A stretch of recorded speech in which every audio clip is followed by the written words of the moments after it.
valientes alcemos nuestro canto con viva emoción. Y del mundo a la paz ostentemos nuestro invicto glorioso pendón. Salve el pueblo que intrépido y fuerte a la guerra a morir se lanzó, cuando en bélico reto de muerte sus cadenas de esclavos rompió.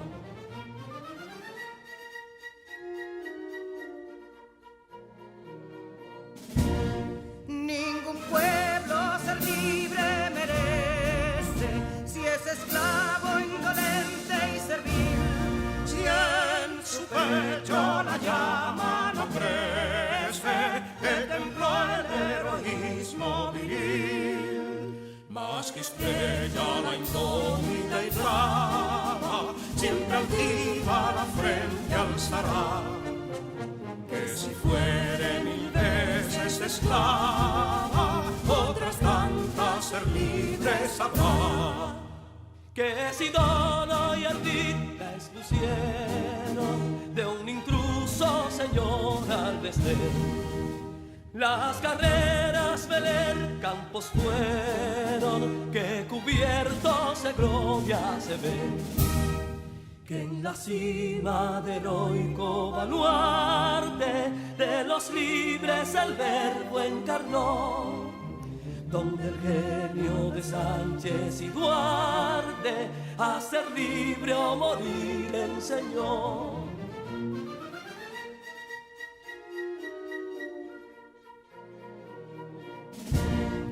Y si pudo inconsulto caudillo de esas glorias el brillo empañar, de la guerra se vio en Capotillo la bandera de fuego ondear.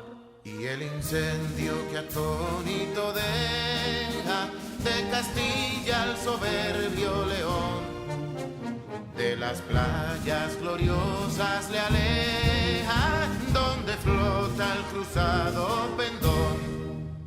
Compatriotas, mostremos erguida nuestra frente orgullosos de hoy más, que Quisqueya será destruida, pero sierva de nuevo jamás. Que santuario de amor cada pecho, donde la patria se siente vivir, y es su escudo invencible el derecho, y es su lema ser libre o morir.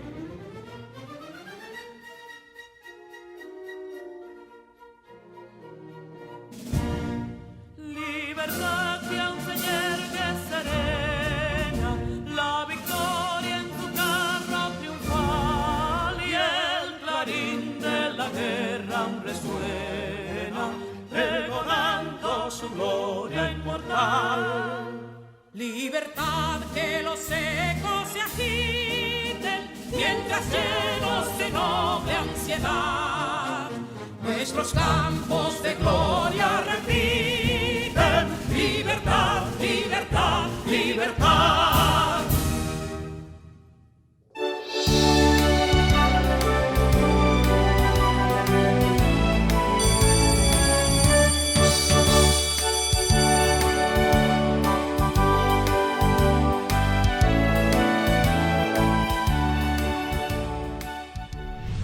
Hola, mi nombre es Carla Maciel y como ustedes estoy muy entusiasmada por comenzar nuestro día de aprendizaje. Vamos todos y todas a crear las condiciones físicas y emocionales para que podamos disfrutar del progreso que es aprender. Lo importante es disfrutar el camino del conocimiento y hacer de él una fiesta. Aprender puede ser, si nos lo proponemos, una experiencia divertida y creativa.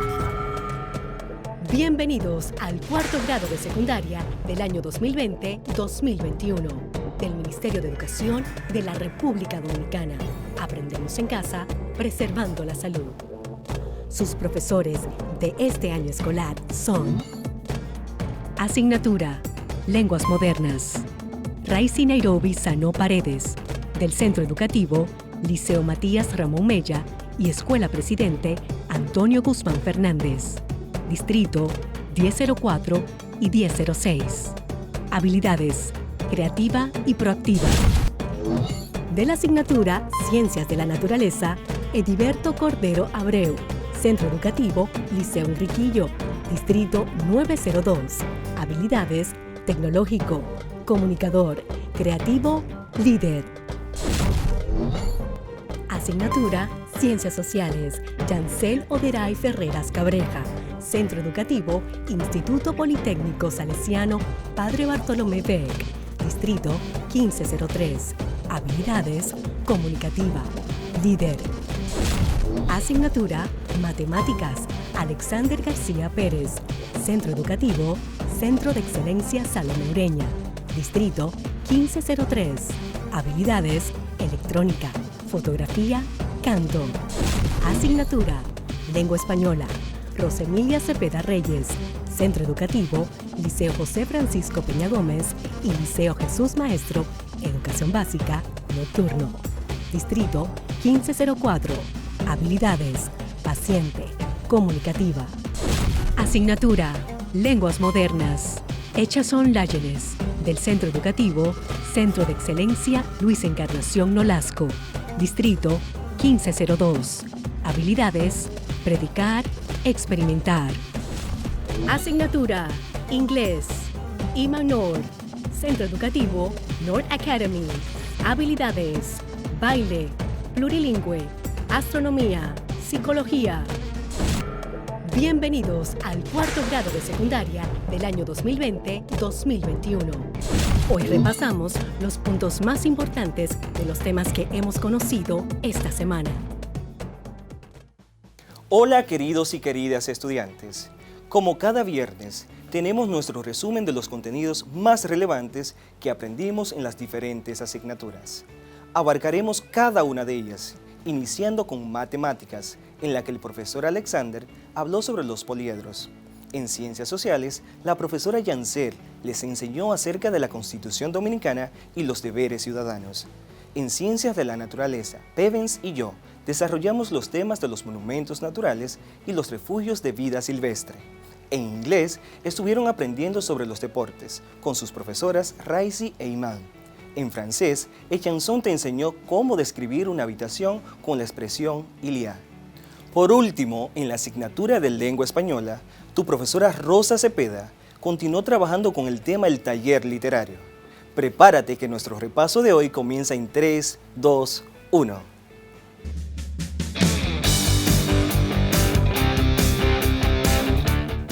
Entramos en la recta final de nuestro taller literario. Continuamos redactando una novela breve de viajes y aventuras. ¿Qué tal la experiencia hasta ahora? Tómate unos minutos para reflexionar sobre ello. Piensa en lo que les ha funcionado y en los principales retos que han enfrentado hasta ahora. Este es el momento para hacer los ajustes necesarios que les permitan llegar a la meta.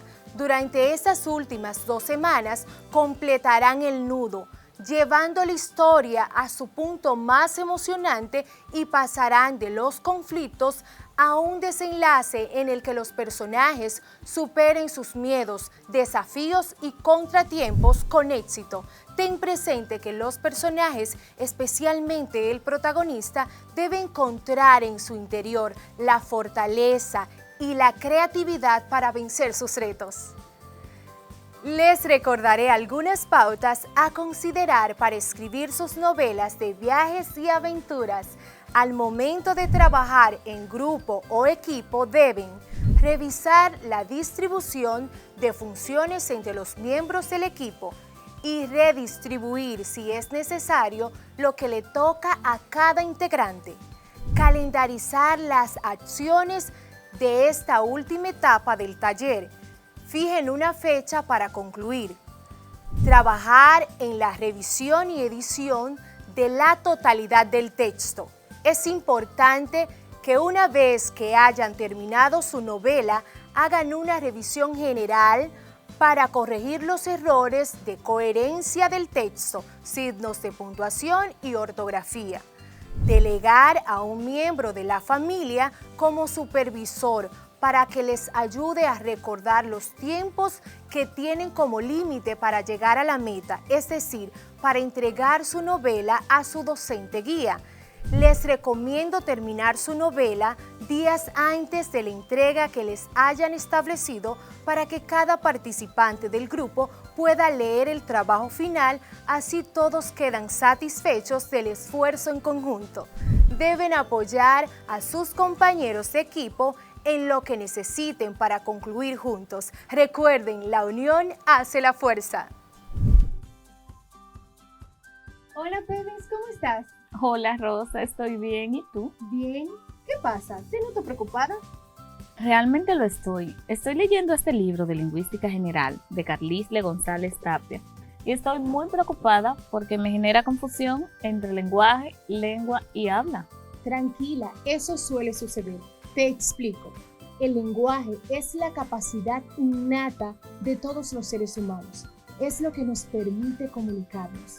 Mientras que la lengua es un sistema de comunicación social que distingue los diferentes grupos humanos y comunidades lingüísticas.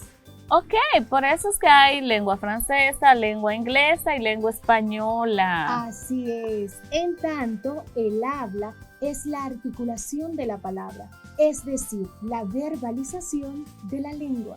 Ahora tú y yo estamos hablando. Excelente, veo que aprendes muy rápido, querida Pebbles. Gracias a ti, Rosa. Buen libro. Muy bueno, yo espero que te sea útil en tu tesis de maestría. Claro. Es momento de continuar aprendiendo sobre este tema tan importante e interesante como lo es la lengua. La lengua se define como un sistema lingüístico de comunicación social que permite construir mensajes, por lo que cada comunidad humana puede contar con un sistema de comunicación verbal y escrito propio. La lengua tiene unidades que conforman su sistema de organización. A continuación te presento cada una de estas unidades. Fonemas son la unidad mínima en la articulación del sonido. Pueden ser vocálicos A, E, I, O, U o consonánticos B, C, D, entre otros. Como los fonemas hacen alusión al sonido, estas letras S, C, Z representan un solo fonema o sonido, el sonido de la S. Cuando combinamos los fonemas, podemos obtener morfemas. Los morfemas se definen como la unidad más pequeña de la lengua, pero con significado léxico o gramatical. Los morfemas no se separan. Como ejemplo de morfemas tenemos más, por, sí. Después de los morfemas tenemos las palabras. Las palabras, el diccionario de la Real Academia de la Lengua la define como la unidad lingüística dotada generalmente de significado que se separa de las demás mediante pausas potenciales en la pronunciación y blancos en la escritura. Ejemplos de palabras: estudiantes, educación. ¿Qué pasa cuando unimos un conjunto de palabras? Formamos los enunciados. ¡Excelente! Los enunciados son una secuencia de palabras con valor comunicativo, sentido completo y entonación.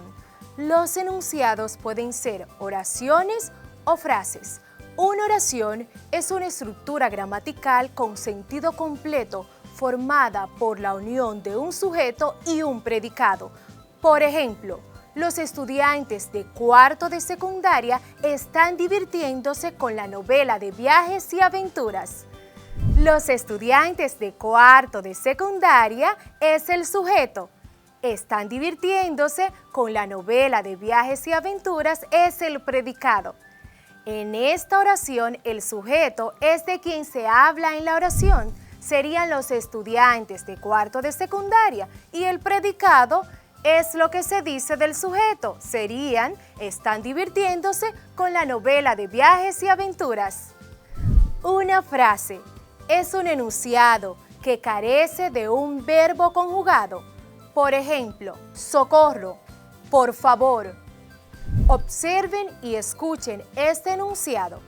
Sálvenme, sálvenme. ¿Es una oración o una frase?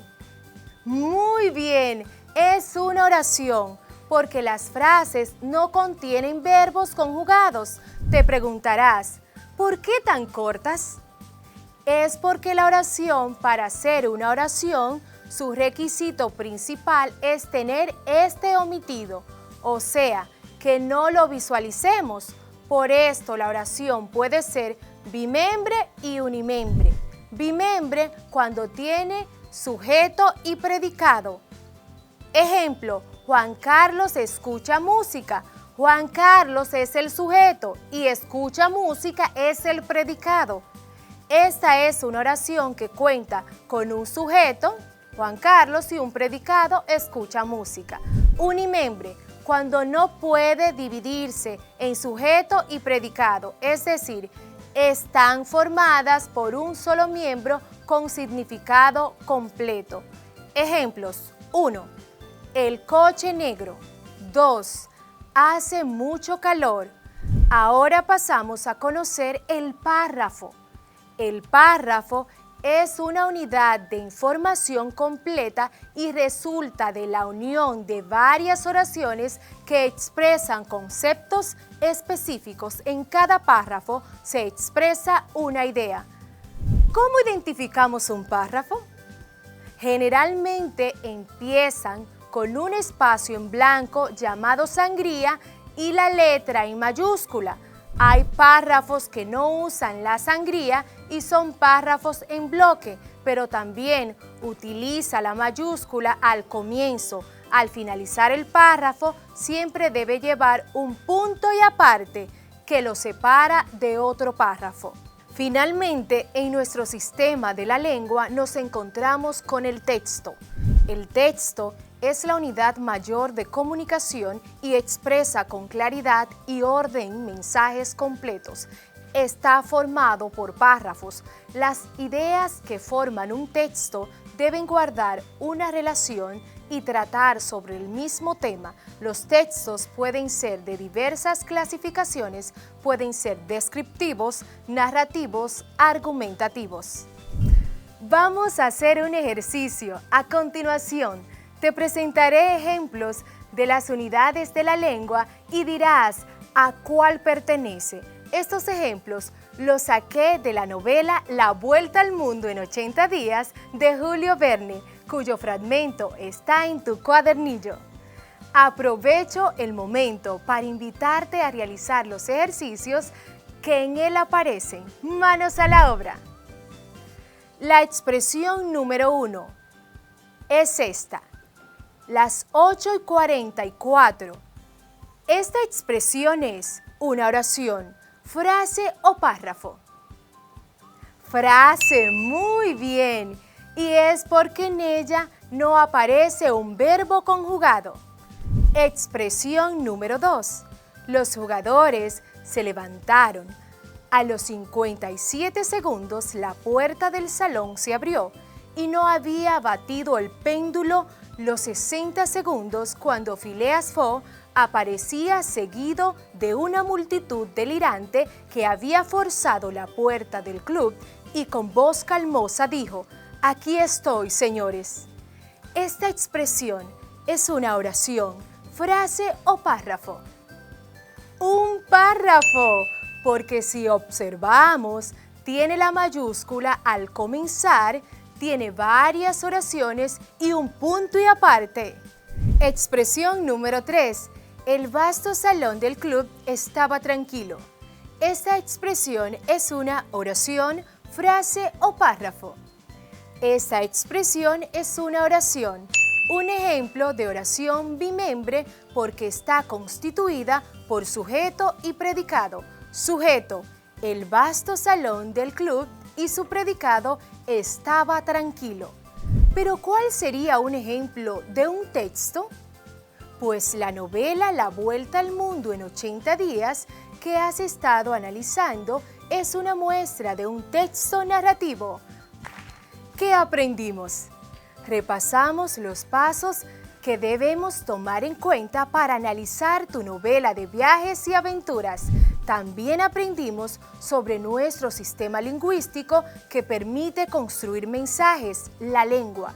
Además, presentamos la diferencia que existe entre lenguaje, lengua y habla. La lengua tiene unas unidades que forman su sistema de organización: fonemas, morfemas, palabras, enunciados, que pueden ser frases y oraciones, párrafos y textos. Y en cuanto a la literatura, aprendimos que los primeros escritos literarios en Santo Domingo surgen con la llegada de los españoles a la isla a partir del siglo XVI, influenciados por la organización social, política y cultural que estos establecieron. Una muestra de estos escritos fue el Diario de Colón, el cual contenía noticias de su navegación y narraciones sobre su encuentro con los aborígenes. Agradecida de Dios por permitirme compartir en cada encuentro con ustedes, mis amados estudiantes. Recuerden mantener los protocolos sanitarios para evitar el contagio del COVID-19. Lee, imagina y escribe. Nos reencontramos en una próxima clase de lengua española con su maestra Rosa Cepeda. Bendiciones. Bye, bye. Espero que esto te haya refrescado la memoria y que ahora conozca más sobre el taller literario. Pues ahora es turno del profesor Alexander, quien te hablará de los poliedros.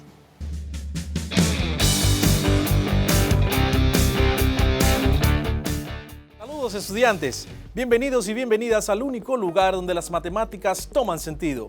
Soy tu profesor Alexander García, esto es cuarto de secundaria. En la clase de hoy daremos continuación al tema de los poliedros, donde abordaremos algunas situaciones relacionadas con diversas ramas de la ciencia, como la física, la aeronáutica o la biología, en las que se aplican figuras geométricas como los poliedros. ¿Estás preparado? Iniciemos.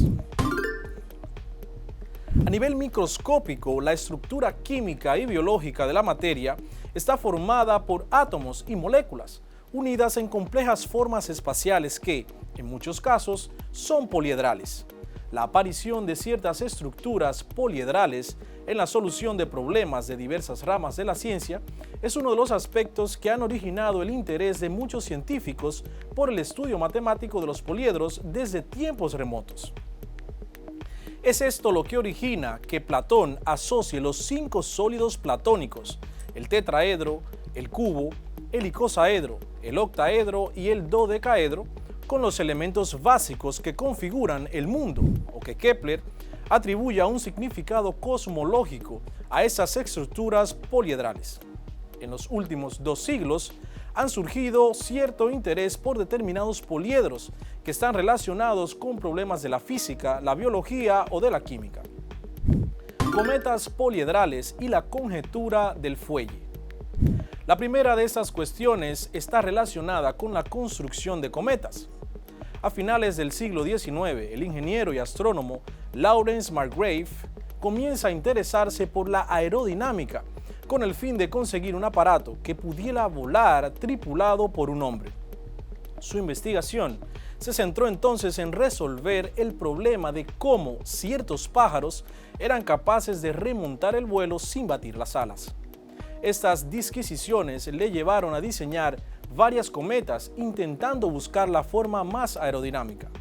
Sus primitivas cometas desembocaron en la cometa de caja o celular, basada en el siguiente principio. Si tenemos 2 o más superficies, una encima de la otra, se logra una mayor sustentación que con una sola superficie más larga. Concluye entonces que la cometa de 2 celdas rectangulares es la más estable y con mayor empuje. Esta cometa es la base del diseño de la mayoría de las cometas meteorológicas que se desarrollan con posterioridad. Sin embargo, este tipo de cometas tiene un problema de construcción. Para adquirir su forma necesita unos segmentos diagonales que tensen y den rigidez a la estructura. Es por ello por lo que, a principios del siglo XX, Alexander Graham Bell, más conocido por ser el inventor del teléfono, inicia sus estudios en la búsqueda de cometas con estructuras rígidas. En 1903, la revista National Geographic publica el artículo de Bell, Los principios tetraédricos en las estructuras de Kitt, en el que explica cómo la estructura de la cometa celular en forma triangular, aunque tiene mayor superficie, es más rígida al no necesitar ningún tensor diagonal.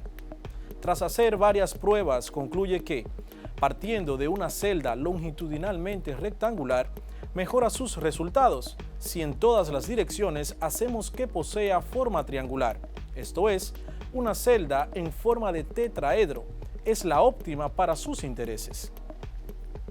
En 1905, una cometa de 1.300 celdas con un peso de 57 kilos eleva por accidente a uno de los manipuladores hasta una altura de 10 metros.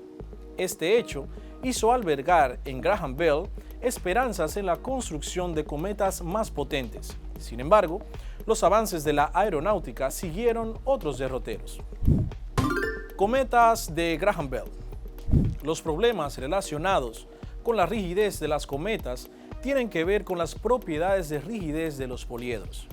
Cuando construimos los sólidos platónicos con palillos, notamos que el tetraedro, el octaedro y el icosaedro se mantienen firmes, pero las estructuras asociadas al cubo y al dodecaedro no son tan estables. Consideramos que un poliedro es rígido si podemos hacer cambiar la forma sin modificar la longitud de las aristas que lo configuran. El problema de la rigidez de los poliedros ha tenido intrigado a los matemáticos durante varios siglos. Pero, ¿cómo hacer que un poliedro que es flexible se convierta en rígido? La respuesta es clara, incluyendo más aristas, pero nos interesa introducir el menor número de aristas. Si el poliedro de partida tiene b vértices, esto es, a priori, tiene 3 veces b grados de libertad, ya que cada punto tiene 3 coordenadas, pero cada vez que añadimos una arista, ligamos la estructura con lo que, de hecho, menos son los grados de libertad. En una primera aproximación, podríamos pensar que 3 veces b aristas hacen al poliedro rígido. Pero un cuerpo rígido puede ser trasladado a una nueva localización o rotado, por lo que no es necesario fijar todos los vértices. Imaginemos 4 vértices. Las coordenadas del primer vértice son totalmente libres para posibles traslaciones. Una vez colocado el primer punto, las coordenadas del segundo pueden pertenecer a una esfera de centro, el primer vértice, así que dependen de 2 parámetros. Por último, el tercer vértice puede localizarse en un círculo de eje, la arista, que une los 2 primeros vértices. Así, hay 6 coordenadas que no es necesario fijar para describir el poliedro de un total de 9. Pero esto no es el mínimo de aristas que se necesita para ser rígido. El mínimo es 4 por 6 menos 6, que es igual a 6. Esto es el tetraedro. La preocupación por encontrar buenos acotadores del número de aristas que hay que introducir para garantizar la rigidez del sólido es un problema que ha preocupado a ingenieros y matemáticos. La condición de rigidez se puede hacer más restrictiva. En este caso, entendemos que un poliedro es flexible cuando puede cambiar de forma sin que se deformen sus caras. Las suponemos, por ejemplo, de metal. Cuando el poliedro se flexiona, solo cambian los ángulos con los que se cortan las caras. Es como si en las aristas pusiéramos bisagras. Con esta nueva definición de rigidez, incluimos la categoría de los poliedros convexos, lo cual fue probado por Cauchy en 1813, aunque 50 años después se descubrió que su demostración tenía errores. Hasta hace poco, se daba por supuesto que todo poliedro con caras triangulares era rígido, ya que el triángulo es el único polígono rígido. Pero esto no es cierto. En 1897, un ingeniero francés, Roland Picard, descubrió que los poliedros no convexos podrían ser flexibles si se permitiera que sus caras pasasen una a través de las otras, lo cual es imposible para cualquier objeto real. Posteriormente, Connelly en 1978 modificó el poliedro no convexo de Picard, eliminando el problema de la autointersección de las caras y obteniendo el primer ejemplo de poliedro flexible real, formado por 18 caras triangulares. Recientemente, Stephen obtuvo otro ejemplo de poliedro flexible de 9 vértices y 14 caras triangulares. La flexibilidad de un poliedro parece indicar que intuitivamente el volumen total del poliedro flexible permanece cuando cambia de forma. Sin embargo, este hecho ha sido una conjetura, la conjetura del fuelle, durante muchos años. La conjetura del fuelle para poliedros es sorprendente, ya que la correspondiente versión en 2 dimensiones es falsa. En efecto, si por ejemplo flexionamos un rectángulo, su área cambia. Parece que el espacio tridimensional no admite fuelles poligonales. Experimentalmente, la conjetura del fuelle fue demostrada por Dennis Sullivan, perforando un agujero diminuto en un poliedro flexible lleno de humo y comprobando que no salía humo cuando se le flexionaba. La prueba matemática se presentó en 1997 por Savitov, Connelly y Waltz. La idea de la demostración es dar una fórmula general que permita obtener el volumen de un poliedro cualquiera en términos de las longitudes de sus aristas y de las áreas de las caras. Esto implicaba que el volumen solo dependía de esos parámetros y, por tanto, la conjetura del fuelle es cierta. En la flexión del poliedro no varían las caras. ¿Conocen las abejas las propiedades de los poliedros? Ya hemos visto cómo los poliedros son configuraciones ligadas a la naturaleza. La naturaleza busca la forma de obtener el mejor rendimiento con el mínimo esfuerzo. Otro ejemplo de esa situación es el que pasamos a describir a continuación. Cuando las abejas se ponen a construir las colmenas donde almacenan la miel, buscan la forma de obtener la mayor rentabilidad, mayor superficie y capacidad de la celda usando la mínima cantidad de cera en la construcción de esta. Es por ello que sus paneles están formados por celdas que determinan un mosaico homogéneo, sin huecos desaprovechados. Esto se puede conseguir con celdas triangulares, cuadradas o hexagonales. De estas 3 formas, si suponemos que el perímetro es el mismo, la que tiene mayor superficie es el hexágono. Por eso, las celdas de las colmenas tienen forma hexagonal. Sin embargo, las celdas no son prismas hexagonales. Para cerrar la celdilla, usan la estrategia de almacenar la misma cantidad de miel que una celda en forma de prisma hexagonal, pero usando la mínima cantidad de cera. Por ello, cierran la celda por uno de los extremos con 3 rombos de tal forma que el volumen que encierra la celdilla es el prisma hexagonal, pero el área total de la celda es la menor posible. El ángulo de inclinación de los rombos es exactamente 70 grados, 31 minutos, 43.606 segundos, con el que se consigue minimizar el área del poliedro, un rombo dodecaedro que presentamos en la figura. Así termina la clase del día de hoy. Espero que hayas aprendido bastante y puedas aplicar estos conocimientos a tu vida cotidiana. Te invito a seguir ampliando mucho más con tu maestro tutor. En la próxima clase continuaremos con el tema de los poliedros, esta vez calculando su área y su volumen. No te la puedes perder. Gracias por seguir aprendiendo desde casa y preservando tu salud. Desde el único espacio donde las matemáticas toman sentido, estuvo con ustedes su profesor Alexander García. Hasta la próxima. Hasta aquí ha llegado el resumen de matemáticas. Pero no te muevas porque vamos a una pausa y al regreso tu profesora Yancel te ayudará a repasar la clase de Ciencias Sociales con los temas de la Constitución Dominicana y los deberes ciudadanos. Ya volvemos.